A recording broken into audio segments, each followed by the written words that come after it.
Hello friends, welcome back. मेरा नाम है अनिल और आप देख रहे हैं अनिल स्टॉक एडुकेटर। इस वीडियो में हम बात करेंगे सिम्फनी लिमिटेड के बारे में। ये वीडियो सिम्फनी लिमिटेड का दूसरा पार्ट है। एक वीडियो ऑलरेडी मैंने बनाकर रखा है।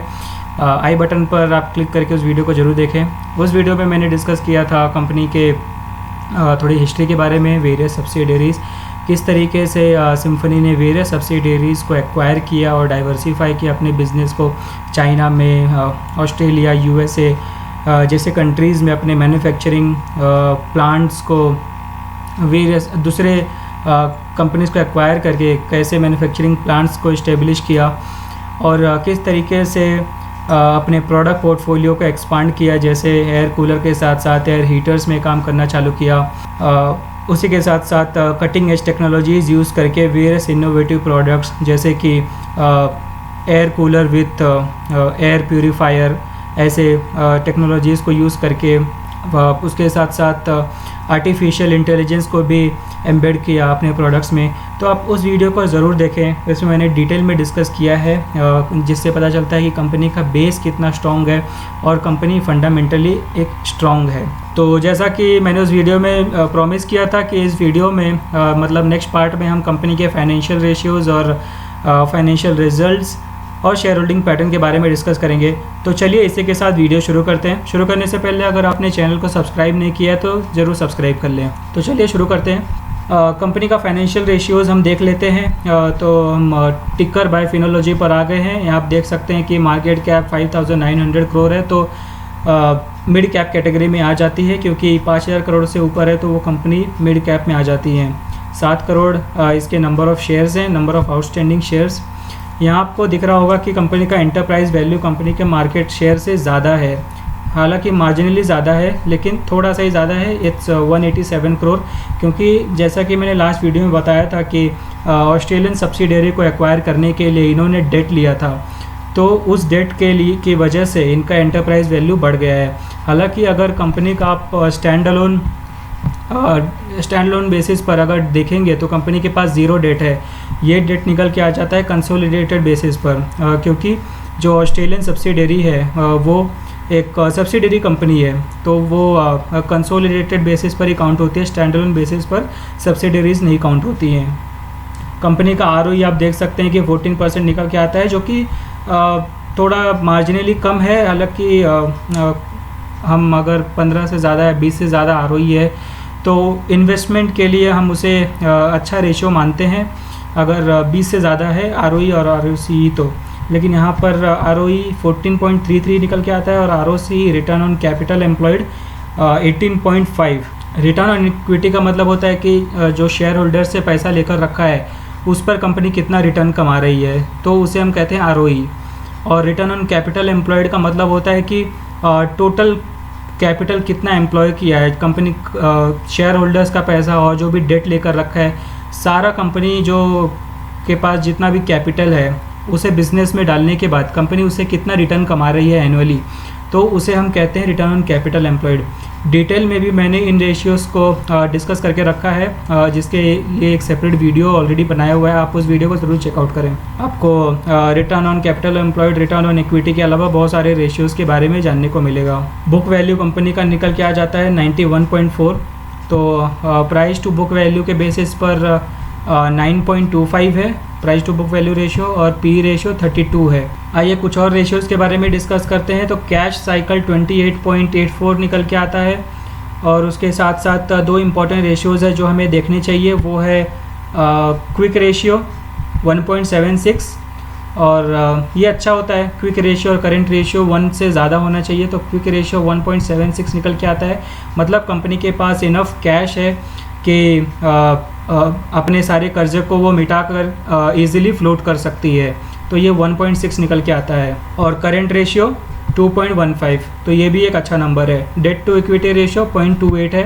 तो हालांकि विद द करेंट सिचुएशन हमें डेट वाली कंपनीज़ को अवॉइड करना चाहिए, लेकिन 0.28 इतना बड़ा नंबर नहीं है। अगर ये 0.5 से ज़्यादा हो जाता है तो हमें अवॉइड करना चाहिए, बिकॉज जो करंट सिचुएशन चल रहा है, जो मार्केट सिनेरियो चल रहा है, उसमें कंपनीज़ विथ डेट उन्हें बहुत ही बड़ा रिस्क रहता है मार्केट में फ्लोट करने का, अपने बिज़नेस को कंटिन्यू करने का।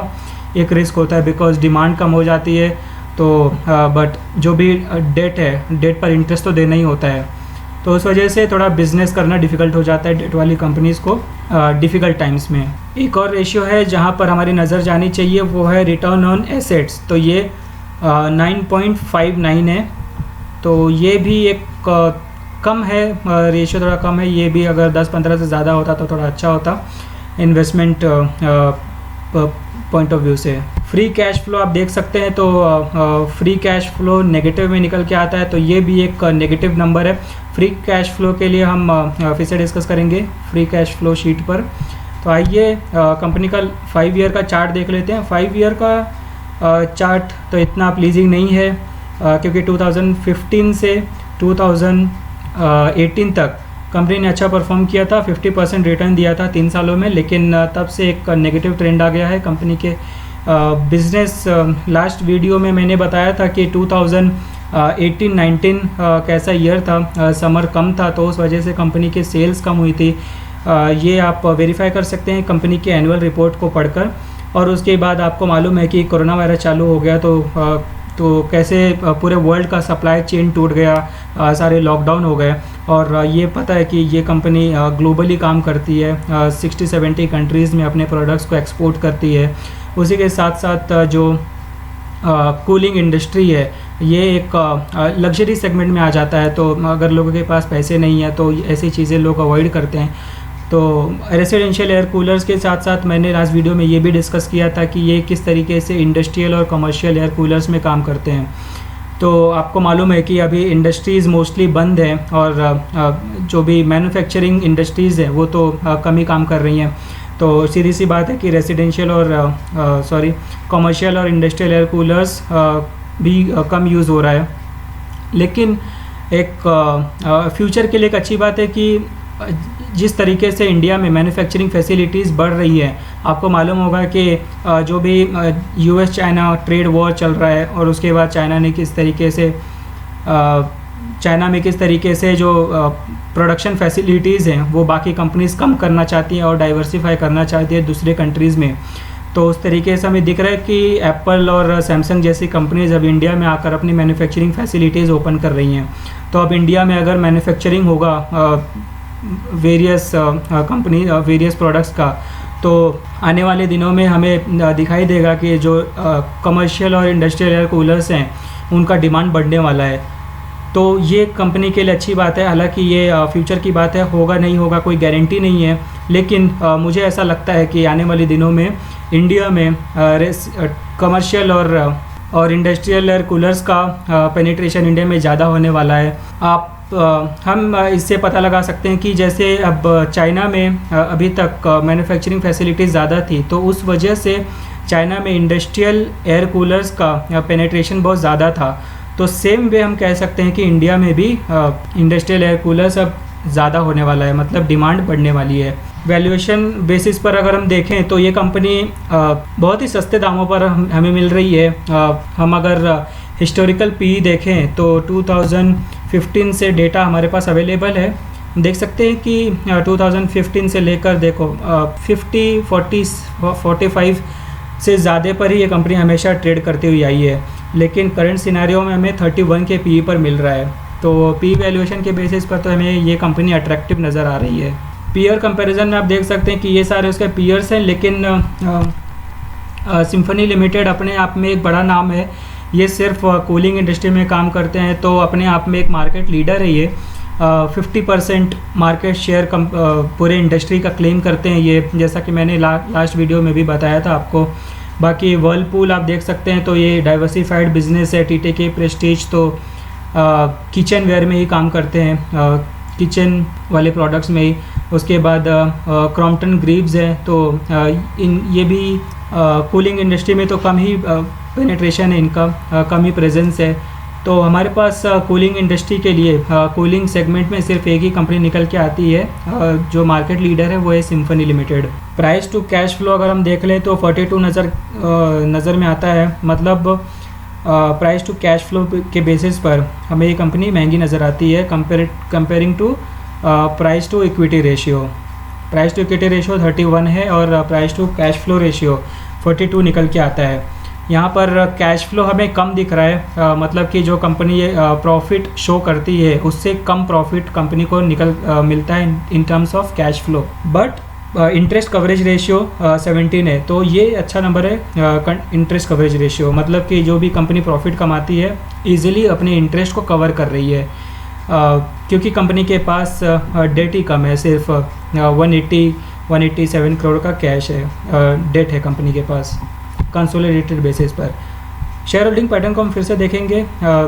आइए शेयर होल्डिंग पैटर्न मैं आपको दिखा देता हूँ। तो हम मार्केट मोजो पर आ गए हैं। आइए तो शेयर होल्डिंग पैटर्न देख लेते हैं। तो प्रमोटर्स की शेयर होल्डिंग 75 है, तो मैक्सिमम शेयर होल्डिंग प्रमोटर्स के पास है। 75 से ज़्यादा शेयर होल्डिंग प्रमोटर्स अपने पास रख भी नहीं सकते हैं, क्योंकि ये सेबी का रूल है। तो ये एक अच्छा नंबर है कि मैक्सिमम शेयर होल्डिंग प्रमोटर्स के ही पास है। FIIs का अकाउंट 73 है और परसेंटेज 4.86 परसेंटेज के टर्म्स में। 10% शेयर होल्डिंग म्यूचुअल फंड्स के पास है, इंश्योरेंस कंपनीज़ के पास नहीं है। और अगर हम इसको लास्ट क्वार्टर मार्च 2020 से कंपेयर करें तो म्यूचुअल फंड की शेयर होल्डिंग ऑलमोस्ट सेम ही है, आप नेग्लिजिबल कह सकते हैं कि 0.08% कम हुआ है, तो ये not much of A difference. वहीं पर FIIs की शेयर होल्डिंग आधे % के आसपास कम हुई है, तो थोड़ा सा ज़्यादा है यहाँ पर। आइए हम थोड़ा सा क्वार्टर ऑन क्वार्टर रिजल्ट्स पर नज़र डालेंगे। तो कंसोलिडेटेड बेसिस पर मैंने 5 क्वार्टर का रिज़ल्ट आपके सामने स्क्रीन पर लगा लिया है। आप देख सकते हैं कि मार्च 2019 से मार्च 2020 तक ये क्वार्टर ऑन क्वार्टर रिजल्ट्स हैं। तो मार्च 2019 में 235 करोड़ था सेल्स, वो बढ़कर हो गया 249 करोड़। हालांकि ये इतना बड़ा जंप नहीं आया है, लेकिन अगर आप इसको प्रॉफिट ऑन प्रॉफिट के टर्म्स में देखेंगे, प्रॉफिट आफ्टर टैक्स के टर्म्स में, तो net profit loss for the period आप देखेंगे कि ये 3 करोड़ से बढ़कर 40 करोड़ हो गया है। तो जैसा कि मैंने आपको लास्ट वीडियो में बताया था कि सिम्फनी लिमिटेड का जो बिज़नेस मॉडल है वो एक एसेट लाइट और कैपिटल लाइट बिज़नेस मॉडल है, जहाँ पर बिज़नेस को बढ़ाने के लिए, प्रॉफिट बढ़ाने के लिए आपको ज़्यादा पैसा, ज़्यादा कैपिटल कंपनी में एम्प्लॉय नहीं करना पड़ता है। तो इस वजह से अगर आपका थोड़ा सा भी सेल्स बढ़ जाता है तो वो जो भी एडिशनल सेल्स बढ़ा है वो आपका प्रॉफिट हो जाता है। मतलब कि जब सेल्स बढ़ रहा है तो ज़रूरी नहीं है कि आपको एडिशनल खर्च भी करने पड़े। इसके लिए आपको यहाँ पर दिख रहा है कि कंपनी के सेल्स बढ़े हैं, लेकिन कंपनी का जो रॉ मटेरियल कॉस्ट है, जो कंपनी का एम्प्लॉय कॉस्ट है, वो मोर और लेस सेम ही है। तो इसके लिए जो भी एडिशनल सेल्स हो रहा है वो प्रॉफिट आफ्टर टैक्स में हमें शो हो रहा है। प्रॉफिट बिफोर टैक्स में भी आप देखेंगे कि बड़ा जंप आया है, क्योंकि 37 करोड़ से ये 58 करोड़ हुआ है। टैक्स भी आप देखेंगे तो टैक्स भी मोर और लेस सेम ही है। लास्ट ईयर ऑन ईयर से कंपेयर करेंगे तो 11 करोड़ था टैक्स, और इस साल भी 11 करोड़ रुपए टैक्स निकल कर आता है। आइए कंपनी का ईयर ऑन ईयर रिजल्ट हम देख लेते हैं। तो ये 5 साल का रिजल्ट आपके सामने स्क्रीन पर लगा है, ईयर ऑन ईयर रिजल्ट। तो नेट सेल्स आप देख सकते हैं कि जून 2015 से लेकर मार्च 2020 में किस तरीके से इम्प्रूव हुआ है। 578 से 764 करोड़, देन 798 करोड़, देन 844, और उसके बाद 1000 करोड़, 1100 करोड़ को भी क्रॉस कर गया है। इसे हम प्रॉफिट आफ्टर टैक्स के टर्म्स में देखेंगे तो हमें दिखाई देगा नेट प्रॉफिट आफ्टर टैक्स देख सकते हैं कि 115, then 166 crore, then 192। Last year मैंने आपको बताया कि 2018-19 जो कंपनी के लिए अच्छा नहीं रहा था, सेल्स कम हुए थे बिकॉज ऑफ लो समर, तो उस वजह से कंपनी का प्रॉफिट आफ्टर टैक्स 91 करोड़ हो गया था। 100 करोड़ की कमी आई थी प्रॉफिट आफ्टर टैक्स में। लेकिन मार्च 2020 में जो ईयर एंड हुआ है फाइनेंशियल ईयर, वहाँ पर कंपनी का नेट प्रॉफिट आफ्टर टैक्स अच्छा जंप हुआ है। ईयर ऑन ईयर में हम देखेंगे तो 100% का जंप हमें दिख रहा है प्रॉफिट आफ्टर टैक्स में। 91 करोड़ से 182 करोड़ हुआ है। EPS हम देख लेते हैं, जो कि एक मेन फैक्टर होता है। तो आप देख सकते हैं कि ये भी अच्छी तरीके से इम्प्रूव हो रहा है, हालांकि थोड़ा थोड़ा ही इम्प्रूव हो रहा है, ज़्यादा।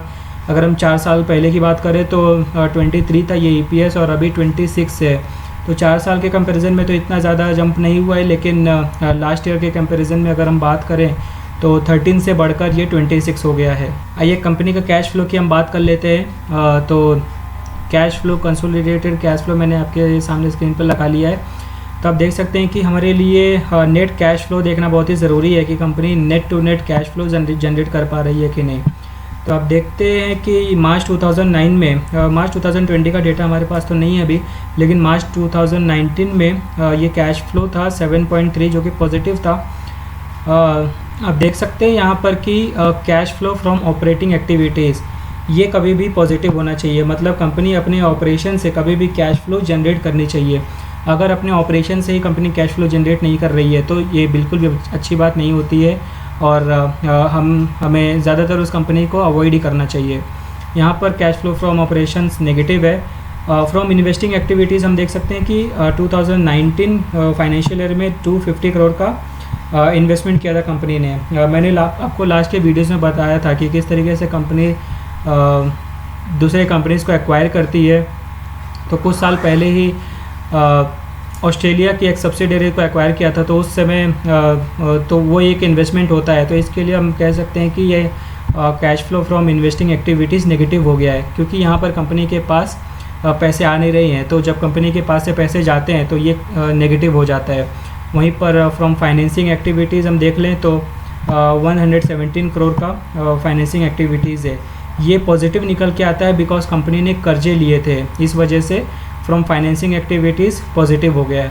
याद रखिए कंपनी के अकाउंट्स में जब भी कैश आता है या भले ही वो किसी भी सोर्स से आ रहा है तो वो पॉजिटिव होगा, और अगर अकाउंट से पैसे बाहर जा रहे हैं और भले ही वो किसी भी रीज़न के लिए जा रहे हो, इन्वेस्टमेंट करने के लिए जा रहे हो या फिर इंटरेस्ट पे करने के लिए जा रहे हो, तो वो नेगेटिव हो जाएगा। तो इसके लिए मैंने आपको बता दिया कि कब कब पॉजिटिव होगा और कब कब नेगेटिव होगा। तो कैश फ्लो तो हमें इतना प्लीजिंग नहीं लगता है बिकॉज कमी है। मार्च 2019 का अगर आप देखें तो 7.33 निकल के आता है।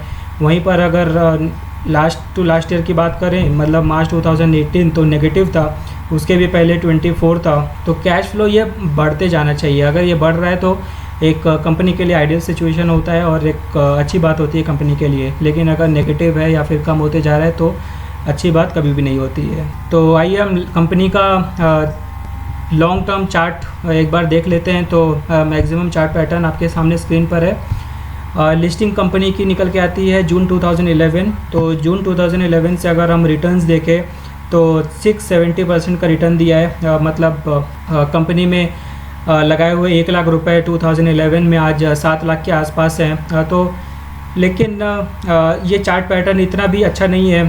हमें ये चाहिए कि ये ऊपर जाते रहे धीरे धीरे थोड़ा थोड़ा करके। लेकिन अगर हम इसे लास्ट 2015 से देखते हैं ये चार्ट पैटर्न, तो ये हमें दिखता है कि मोर और लेस फ्लैट है या तो फिर कम हो गया है। 2015 में आप ये शेयर प्राइस देखो 1300 रुपये था अप्रैल 2015 में।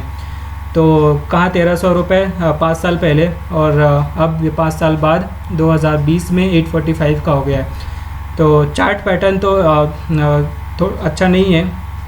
हमें चाहिए कि ये ऊपर जाता रहे थोड़ा थोड़ा करके, ताकि हमारा इन्वेस्टमेंट का पैसा थोड़ा थोड़ा करके बढ़ता रहे। तो दोस्तों आज के लिए बस इतना ही। वीडियो को एंड तक देखने के लिए थैंक यू।